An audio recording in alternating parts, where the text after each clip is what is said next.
First released in 1986 for the Famicom Disk System and later ported to the NES and many other consoles over the years, the first Castlevania game introduced us to Simon Belmont and his family's ongoing feud with Count Dracula.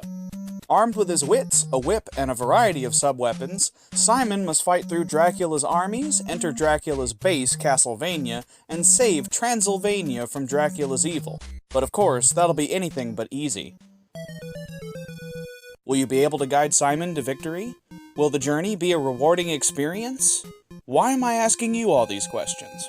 It's Castlevania 1 on the NES. So without further ado, let's take a look. There will be spoilers. Although it's not like there's anything to spoil anyway.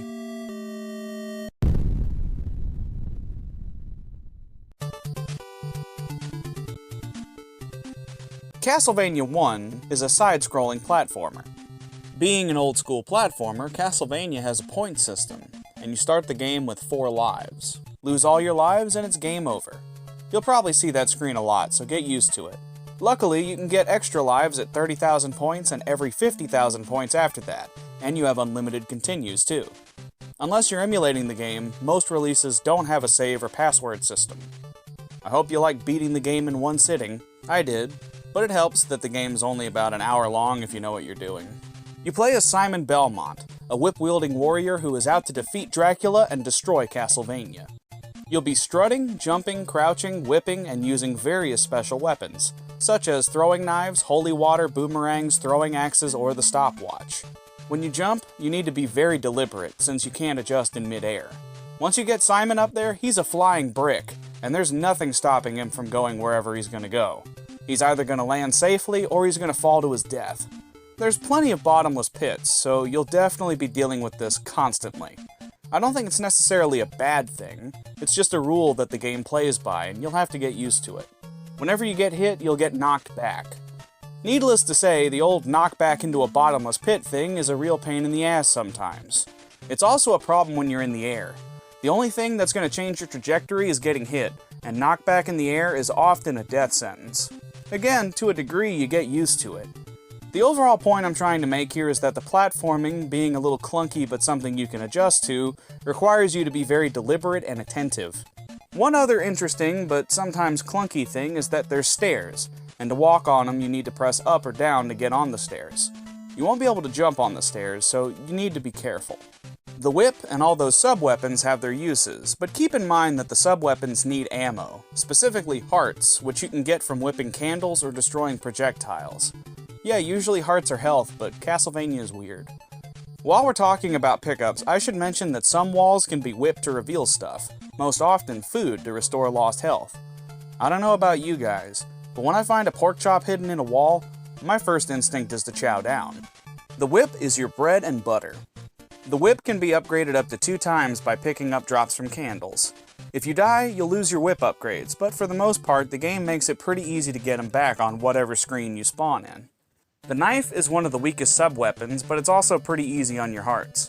The axe is useful, being thrown in an upward arc. It's much more situational. The Cross Boomerang is awesome.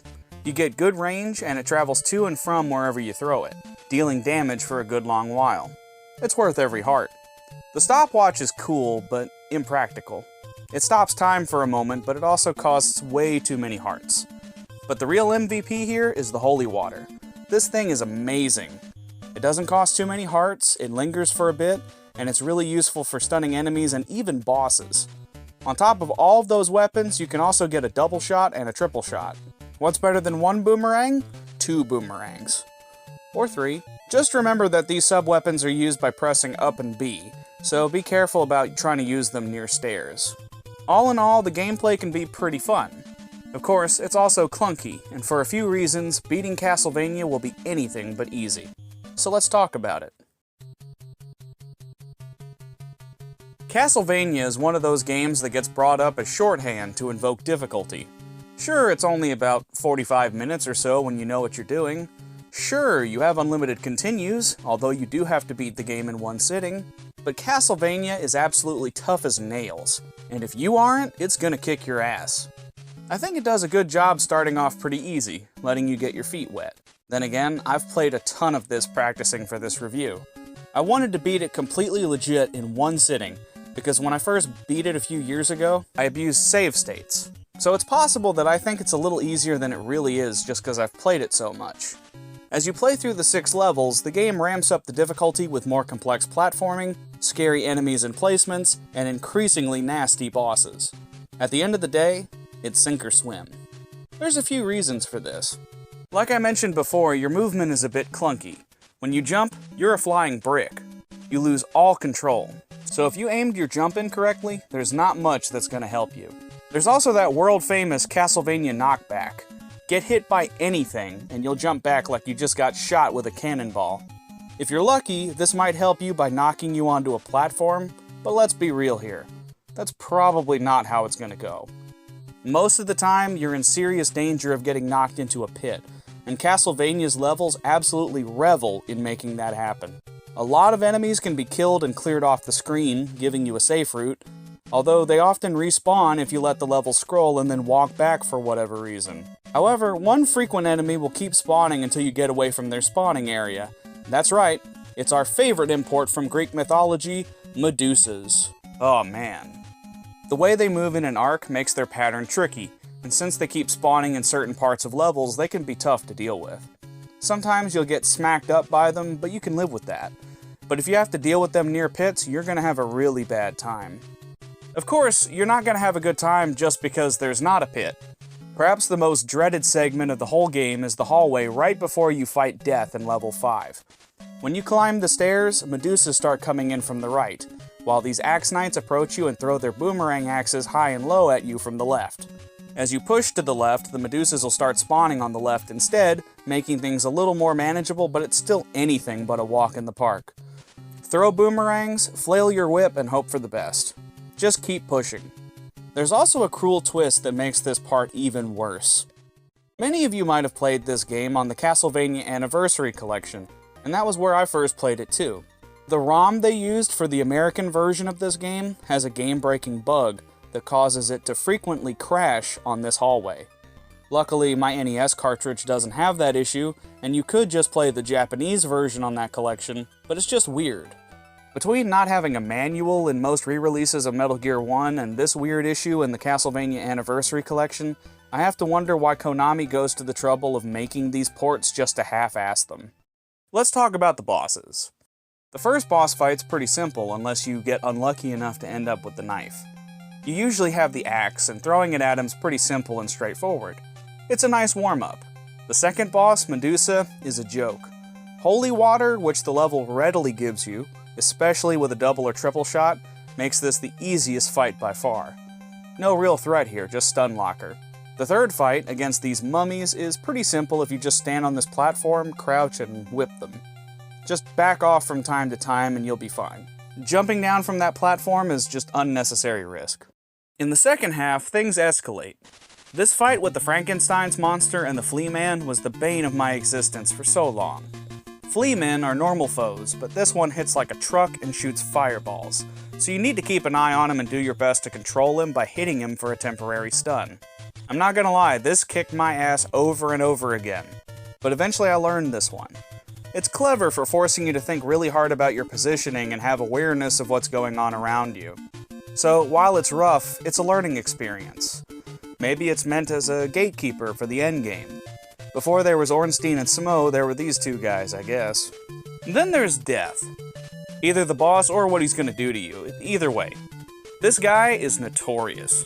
He just sorta floats around, but between his movement and his sickles he keeps shooting at you, he's tricky. He's evasive, all his stuff hits like a truck. If you could get double or triple holy water or crosses, you'll be well armed for Death. Not that it'll be easy. It certainly took me forever to beat him. It doesn't help that you have to pass through probably the toughest part of the whole game just to reach him. Between the death hallway, the crash problem in US versions of the game, and Death himself, it's gonna be a long day at the office. But hey, if you win, you can say you killed Death. I am the Grim Reaper now. Finally, you fight Dracula. I was stuck forever and just had to walk away and keep my Retron 2 on for a while. I banged my head against the wall forever to get this fight down.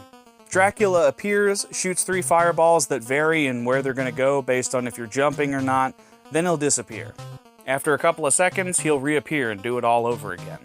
You can only damage him by hitting his head, although if you can destroy his fireballs, you could get hearts or even a double shot. His spawning is annoying. It made me so mad when he'd spawn right on top of me. I could sort of game his pattern to try to influence him, but sometimes I would take a hit that just felt cheap. However he hits you, it hits really freaking hard. Eventually though, you'll kill him, and it's game over. Psych! Dracula's got a second phase and he turns into this thing. He's really big, still hits with the momentum of a runaway freight train, can easily corner you, and is surprisingly hard to avoid. I found myself at times having to just take a hit and use knockback to get out of a corner, and I couldn't seem to get past him without getting hit when he'd jump over me. After I studied and practiced this fight, I found that the only ace up my sleeve was to get the double shot and use the holy water. After hours of throwing myself at a wall, I finally found a way to burn that wall to the ground with Sacred Flame. I couldn't believe what I was seeing when I basically stun-locked Dracula's second phase with the holy water. It's crazy how good the holy water is. And with that, Dracula was defeated and Castlevania crumbled to the ground. The quest was finally complete. It wasn't easy, it wasn't always smooth sailing, but it was fulfilling. Castlevania 1 isn't necessarily always difficult for the best or fairest reasons. Its difficulty can be summed up as trial and error. You have to be very deliberate and observant. It's ultimately a game of pattern recognition, seeing how enemies spawn, planning around your positioning and enemy placement, and learning how to react to what's going on around you. With the game being so short and giving you unlimited continues, it'll gleefully beat you down. But it'll also happily have you get up and try again. It wants you to win, but you have to earn it. It's difficult, but satisfying. Castlevania 1 is a classic that spawned a long-running franchise and is still talked about today as an example of challenge in video games. And there's a reason for that. It's a banger. While some of the gameplay can be a little clunky and the difficulty can often feel a little cheap because of it, I can't help but still really love it. It's super short, running only a little under an hour, and it's paced really well, with the difficulty ramping up steadily throughout the 6 levels. The fights with Death and Dracula are among the most legendary, notorious, and satisfying moments in all of gaming. If you're interested in 2D platformers, the NES era, or just a satisfying challenge, you'll have a good time with this game. If you have any thoughts on Castlevania 1, I'd love to hear them. Like, comment, and subscribe. Thanks for watching.